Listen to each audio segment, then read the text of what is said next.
All right. Well, welcome everybody. Steve Check and Taylor McGuire here from Empyrean Technologies, where we ask you to entrust your IT management to us so you can go out and manage your business. Happy to have you aboard for our second 2021 webinar. Today, we're really happy to have with us Likky Lavji talking about navigating our blind spots.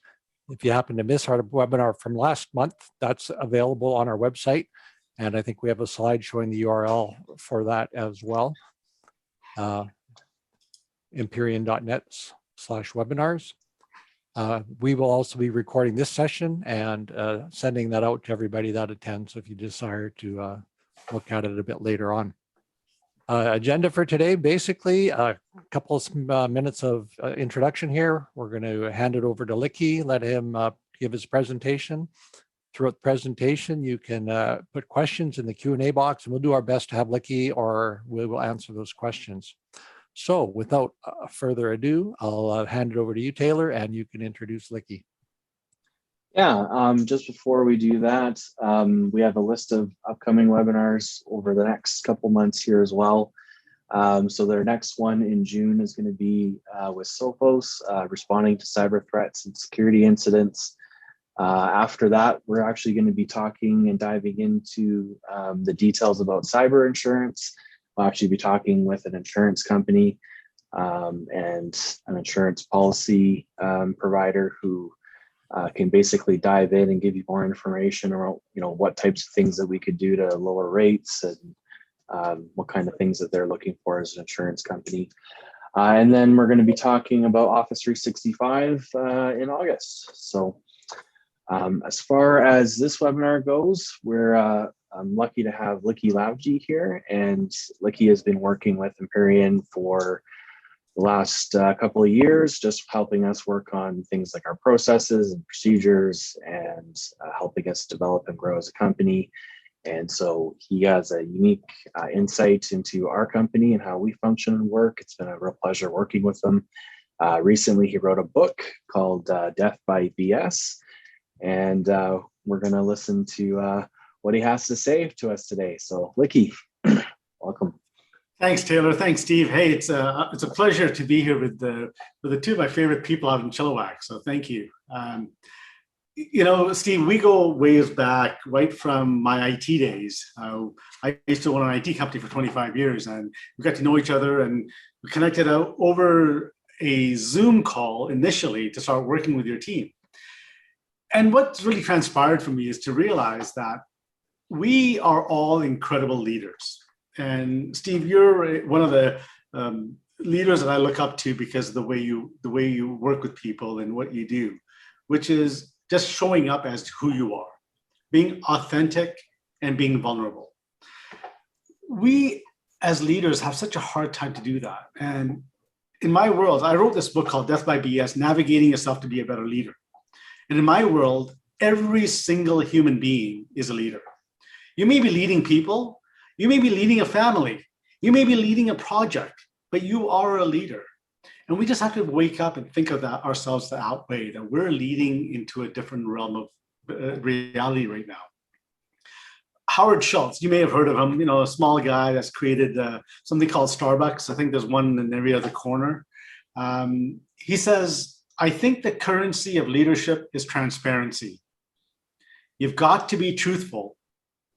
I don't think you should be vulnerable every day, but there are moments where you've got to share your soul and conscience with people and show them who you are and not be afraid of it. Now, as we as leaders are becoming vulnerable, there's a sign of weakness that shows up, or at least that's what we think, but it's not. It really isn't weakness. It's actually building relationships. Just think about the last time you were vulnerable and what kind of conversation happened there. What opened up for you? For me, up until about 6 years ago, I had a debilitating stutter. I couldn't have this conversation with you. I mean, even though I don't get to see you, I know I'm talking to a bunch of people, but I'd have a really bad stutter and I wouldn't be able to communicate. And this all started when I was 10 years old. When I immigrated to Canada, my teacher had asked me, hey, Likky, can you share your immigration story? I said, sure, 10 years old, what do I care? So I get up in front of the class, and English wasn't my first language. And I started talking, and the kids started laughing. And one of the kids yells, go back to where you came from. Okay, I kept on going, 10 years old, just brush it off.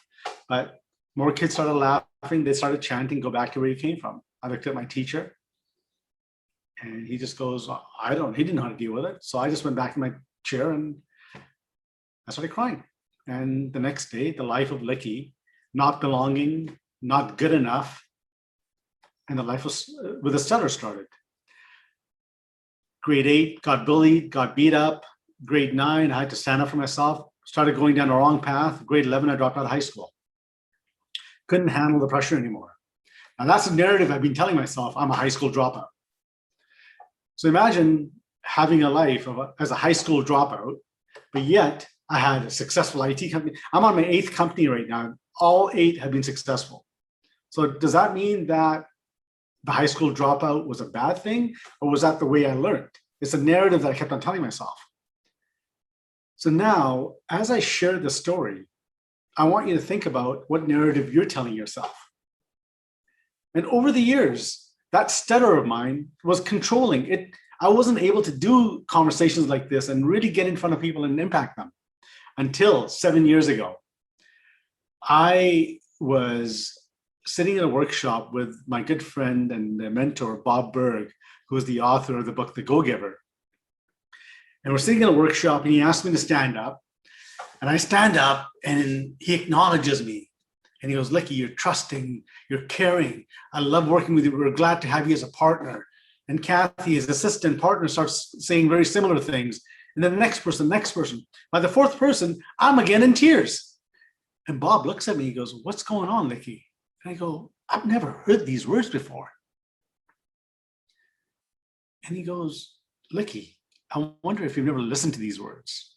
I have a feeling a lot of people in your life have told you how good of a person you are. But I built this barrier on myself saying, I'm not good enough. So whatever you're saying good to me, I don't believe you. But I heard these words from Bob and his team. That night on my flight back from from Orlando to Dallas, sitting next to the passenger, we're chatting away. 2 hours into the conversation, into that flight, I realized I didn't have a stutter. And I get home and I tell my wife this, and she starts laughing. She goes, seriously, it took 10 strangers to tell you what I've been telling you for all these years. What I'm trying to get to here is that I wasn't open to listening. I wasn't open to being vulnerable. And the moment I let go of all of that, life shifted. And imagine me as a keynote speaker in front of 7,000 people with a stutter. I couldn't do that. Now I'm able to. The lives that I'm able to impact is incredible. So part of my book, I share the story in there, and amongst other stories, there's an excerpt I want to read from there. It says, we all need to take some time to learn about ourselves and how we show up to the world. Ever been disappointed by someone who promised one thing and delivered another? I don't think people intentionally deceive their managers, team members, or customers. This happens because they don't understand the consequential effects of accountability to themselves and others. They believe they can be on time for meetings when they have a hard time with knowing what time it is, even with a phone in their hand. We all have blind spots. These are the behaviors that we don't have because we want to be seen as, or even believe that we already are the best versions of ourselves. When we are honest with ourselves and take a good look at who we are, what we are capable of, and our shortcomings, we can show up every day with integrity and be held accountable because we are living up to our promises. We all have different styles of behaviors. We're all different people, but once we know what our own style is and what our own blind spots are, it becomes really effective. So I'll share a story. My wife and I are total polar opposites in our styles. And I'm the connector. I'm the person out there talking, getting along with people, and just creating stories and creating visions. And my wife, Sam, she is the analyzer. She likes detail and looking at things in a specific manner and very systematic. So I'd call her up and say, hey, I think it's time to go on a holiday. This is, of course, before pre-COVID. She would say, great, let me get back to you.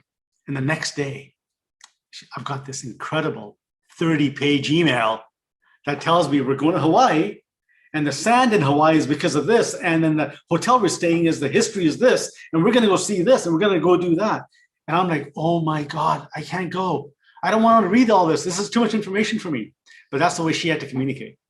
And whereas I'm the opposite, I'll be driving around and I'll see a 67 Mustang and I'll call her up and I'll say, look at this cool 67 Mustang. She's like, oh God, here he goes buying another car. And I'm just throwing stuff on the wall to see what sticks. But now when I say, let's go on a holiday, she sends me this email and says, subject line, Hawaii, 12 days, X amount of dollars, and then 30-page email after that. Now I actually read some of that 30-page because she's got my interest on when, how much, and where we're going. So we've learned to adapt our styles. We've been married 31 years. But honestly, I think the last couple of years, we really started communicating properly because of our styles and understanding what each other's are. So imagine in your environment, knowing where other people stand and what they do and how they communicate and what they need to communicate, what kind of a leadership you could be. So what I'd like to do, if you don't mind, is I have this quick assessment that takes 4 minutes to fill out. I'm going to throw it into the chat window, and maybe Steve and Taylor can tell me that it's up there and people can access it to all panelists and attendees. How's that? Do you guys see that? I can see it. Perfect. Good. So I recommend just go ahead, click on that assessment right now. Take it. It takes 4 minutes. Literally choose. When you first log in, it's going to ask you workplace leader or team. If you're a leader at work, choose the workplace leader one. If you're not, then choose the other one. Answer the questions. It literally takes 4 minutes. Don't overthink the answers. Don't overthink the pairs. Enter your information at the end. You'll get your results, and we'll talk about the different styles right at that point. Perfect. Thanks, Taylor. That's just what the website looks like, and then the link up at the top too. Excellent.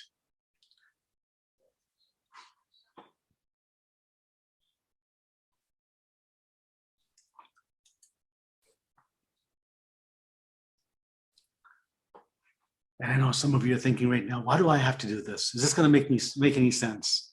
Trust me, it's going to make a lot of sense. It makes life so much more fun. Is my boss going to see this? Is Is my boss going to see this? Is my boss going to see this? Nobody's going to see this except for yourselves.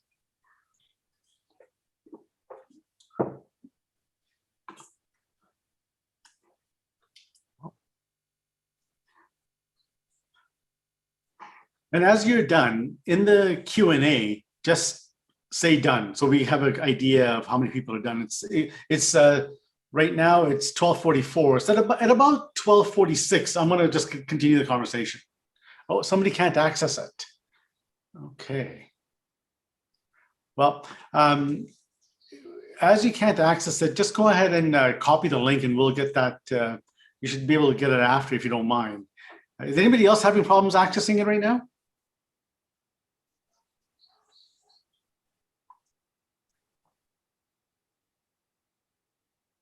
Yeah, I think, Sean, if you just copy the link into a different browser, maybe try it that way.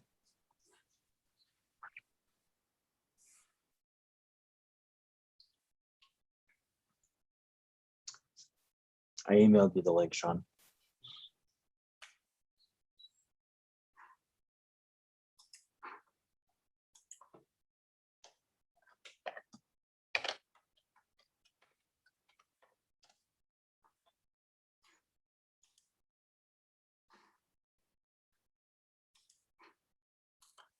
This is a fun dead time. Nobody talks, and they're focusing on that assessment. What's it going to tell about myself?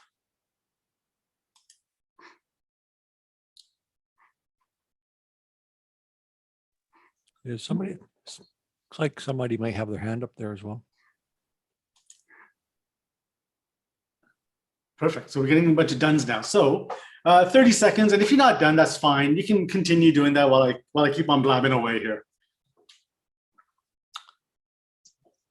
So now as you're done, go ahead and enter the style that it came up with for you. So it'll be one of 8. It'll be, actually, I'll share this slide. Let's see here, share screen.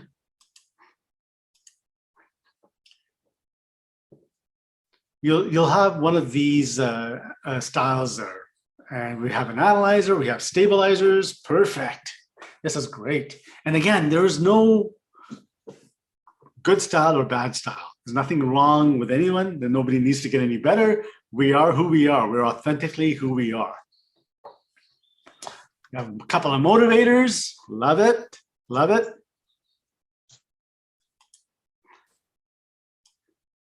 So I'm a connector. And Steve and Taylor, do you remember what you guys are? I'm a competitor. Okay, good. So we have a competitor, we have a connector. So as a connector, you know, one of the things that I have realized, and I kind of knew this, but I wasn't sure, my real driving keyword, like what I drive for, is to be wanted. Maybe that's why I'm a speaker. I love the attention. But my strengths are being courteous, convincing, sympathetic, tolerant, motivating, sensitive. But what really got to me on this one, and as you read your results, is some of my potential blind spots. The first one I kind of knew, but this one, when I read it, it was interesting. It says, your need for the approval of others might influence you to make decisions that lead to less desirable results because you don't want to be rejected. And I kind of knew that, but hearing it and seeing it on a piece of paper made me realize, okay, so this is a blind spot. I need to shift and be aware of this is what's happening. The other one is interesting, is the attention to details and completing projects is not a core strength. Boy, I know that. I'm a shiny object syndrome type of guy. I find something and I just keep on just starting new projects. And can you imagine my team getting frustrated with me? Because I'd come in and say, hey, let's try this today. Let's try that today. And they're like, we can't keep on doing this, especially the analyzers and stabilizers. But now that they knew my style and they understand that this is the way I work, I needed somebody else in my team to stabilize my blind spot. So they're aware of my blind spot. They understand why I behave this way. I don't need to change. They're aware. I'm aware. Now we work together to communicate properly. The example I use here usually is, so it's 12 o'clock and it's lunchtime and I am the competitor. And I'm finishing off my work and talking away, and I walk over to the Energizer's office and it's like 12:04 and I go to the Energizer, hey Energizer, let's go for lunch. And they're like, yeah, that's great, let's go. Where are we gonna go? What are we gonna do? And then, you know, we said, we're gonna go to Taco Del Mar around the corner. And then the Energizer goes, great, let's go walk over to the Motivator. Well, the Motivator says, yes, we're gonna go. That Taco Del Mar sounds really good. And the connector goes, you know, I think we should call the rest of the team. It'll be fun to have a blast. Then they go to the Peacemaker's office and it's about 12:10 at this point. And the Peacemaker goes, you know, I want to come for lunch with you guys. But you know, I asked Jane yesterday that I might want to go for lunch with her as well. Do you mind if we ask Jane along as well? And then the analyzer, so it's 12:12 now, and they're going into the analyzer's office.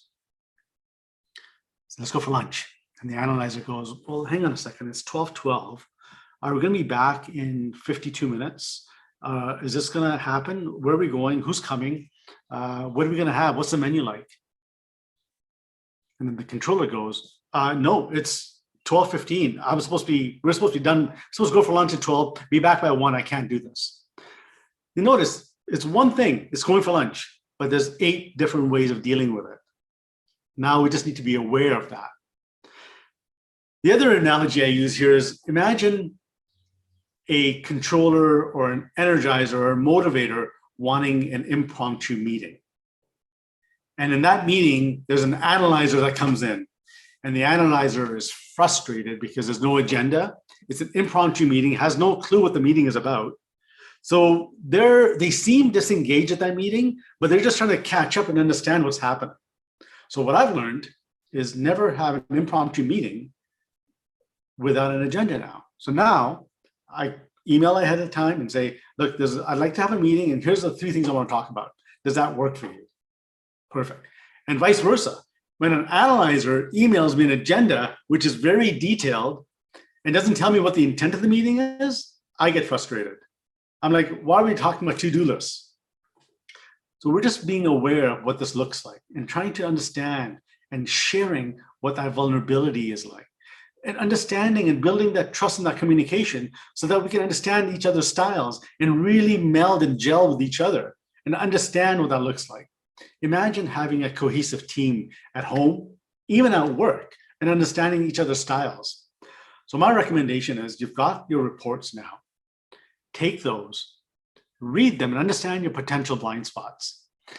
And my book, it says death by BS, and the BS stands for whatever you want to stand for. But it also says navigating your blind spots to become a better leader. We all have different perceptions of ourselves. Our blind spots, it's our misinterpretation of our perceptions wherein the blind spots lie. So it's we behave in certain ways because of our perceptions from the past. Now, I know we're starting to wrap up on time, and I want to leave some time for Q&A. So this is a great time. If you have a question or want some more information as I'm talking, go ahead and start putting into the Q&A section or even in the chat, and we'll start answering those. I want to go ahead and stop my screen share so we can see some of that. And Steve and Taylor, I'd love for you guys to come on here as well and have a bit of a dialogue with me regarding blind spots. And me, I'm just going to put you on the spot. Yeah, well, thanks a lot for doing that, Likky. I mean, honestly, I think we did this with our entire group, our leadership group here, looking at the various blind spots, and it's helpful to understand, certainly from the perspective of where each person is coming from. In our team, we have similar types of people. So we may have a few motivators, a few analyzers, a few of this, a few of that. So it feels like we're fairly balanced, but yeah, it's very worthwhile. Yeah. And, as we think about perspectives and perceptions about what our pasts are, so I use this a simple analogy of scarcity. A lot of us have a scarcity mindset. I may not have enough. I may need more. What if? And you can probably all relate to this. When you were younger, you got an allowance of a couple bucks, and you took that $2 and went over to the local groceries corner store to buy some gum, like any kid would, or candy. And you come home, and you're excited about this candy, you're chewing it away, and your parents go, "You went to the corner store to buy candy you didn't save anything?" And they're not saying it in a bad way. It's just the way the parents are. But now you're 7, 8 years old, and you've got this mindset of scarcity. Man, I shouldn't have done that. I might get in trouble for spending that money. And now you're in your adult lives, and that behavior that you have about scarcity came from that one little moment that your dad or mom said, "What did you do with all that money?" And there was really no meaning behind it. Just like there was no meaning behind a kid telling me, "Go back to where you came from." Yeah, it was mean, but it was 10 years old. But I took it personally. I built my perceptions around that. I said I'm not good enough. I said I don't belong. I said I'm not smart enough. He didn't say any of that. It's how I misinterpreted that perception that caused me where I was. And these potential blind spots will highlight some of your behaviors that you have and understand, okay, now you're aware, and maybe you kind of knew, maybe you didn't know it all. And maybe they're real, maybe they're not. I'm not saying these are all real for you. These are potentials. Keep that in mind as well. Great. Any questions out there? We got a quiet group today, Steve. Yeah. Yeah, we have crickets. I think, if you've not thought about this before, maybe it comes from that perspective of like, okay, great, I have blind spots. How do we keep them forefront so that we know that, we're constantly aware that, hey, I know where my blind spots are, and how do we keep that forefront so when we're interacting with others, our team, our customers, our, suppliers, whatever it might be, how do we, what's a quick trick to help us keep that a little bit forefront so that we don't lose track of the fact that, hey, you're doing that again or whatever. Well, one of the things is this. So when I do my coaching and when I go into teams, it takes a few sessions to build a relationship within teams to start calling out each other's blind spots. But with this assessment, it opens up the conversation right away. And we can go right in now and have a deep conversation about how to communicate with each other. We just put them into quadrants and make it happen. So now, you're all here, but your teams aren't. How does one know what the other blind spots are? So I'm going to ask you to think about one person in your team that, or your partner or whoever else, what their styles possibly are. So I'm going to share the screen 1 second here.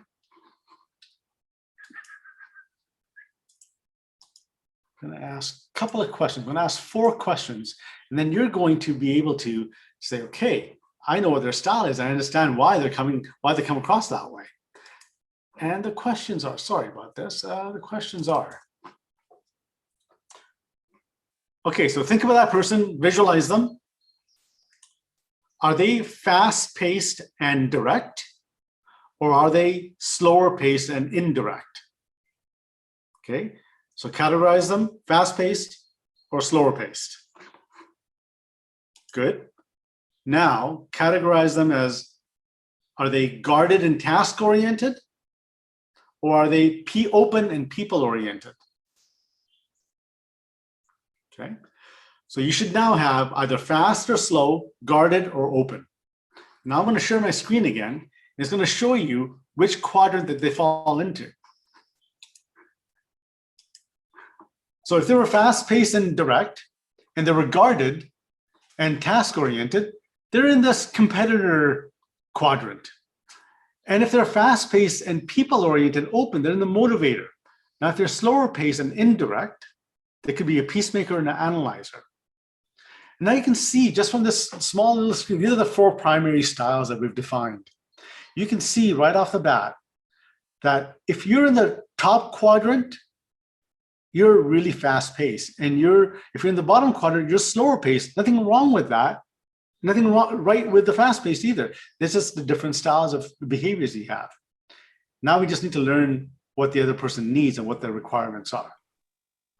Yeah, I know, like in our company, for example, we have a lot of people who are more analytical and more peacemakers. A lot of technicians and technical people are problem solvers, deep thinkers, analytical. And I'm very much, as one of the leaders of the company, the opposite.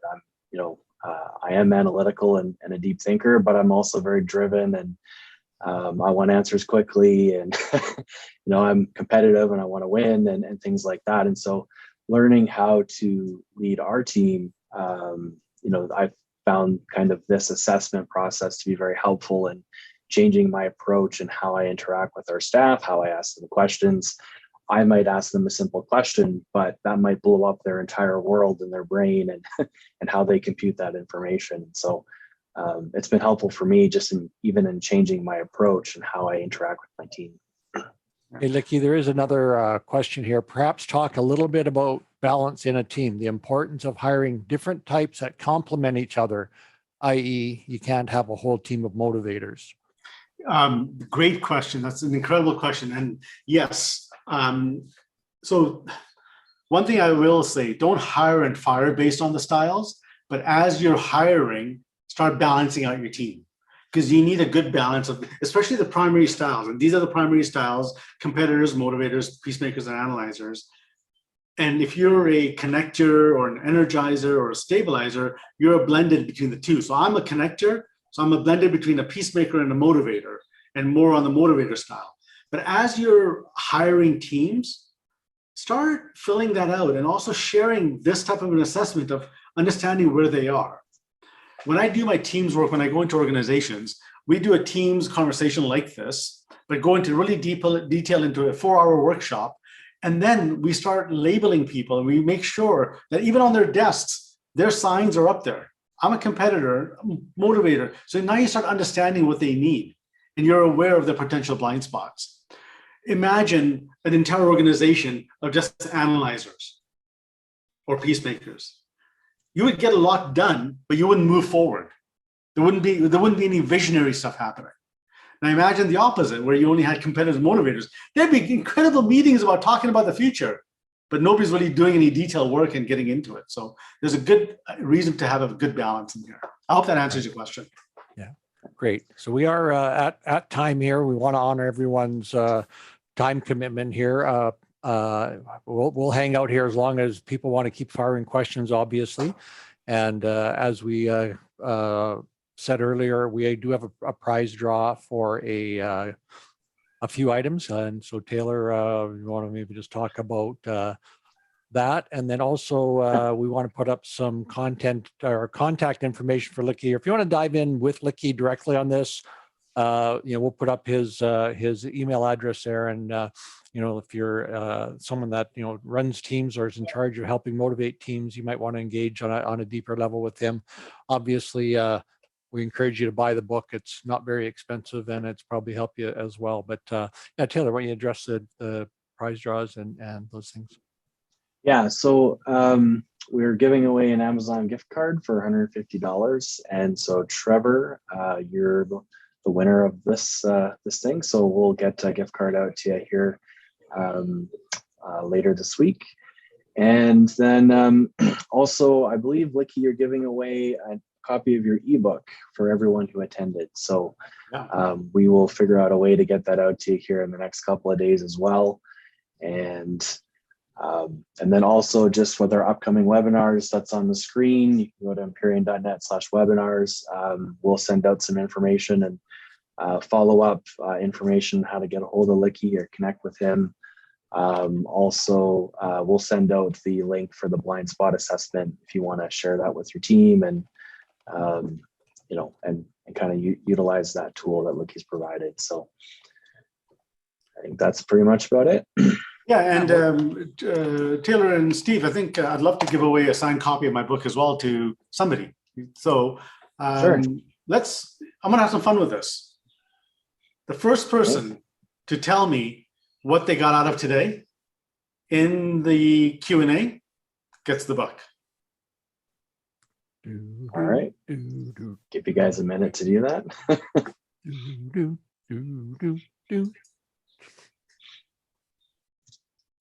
And nobody wants the book. Look at that. Oh, there we go. Michael Berg. I got Jeff. That's Jeff the Lee. one that answered Okay. first. Perfect. Yeah. So let's make sure you get Jeff's information, and we'll send him a copy of the book as well.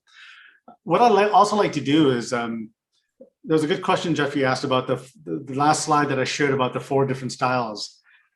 Please send me an email, and I'll forward this off to you as well. I'll send the slide deck over to you, so it'll have that information for you.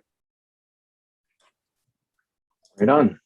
Awesome. Well, thank you. Thank you, everyone, for attending. Again, I look forward to having you in our next month's webinar. Hope you got something out of today.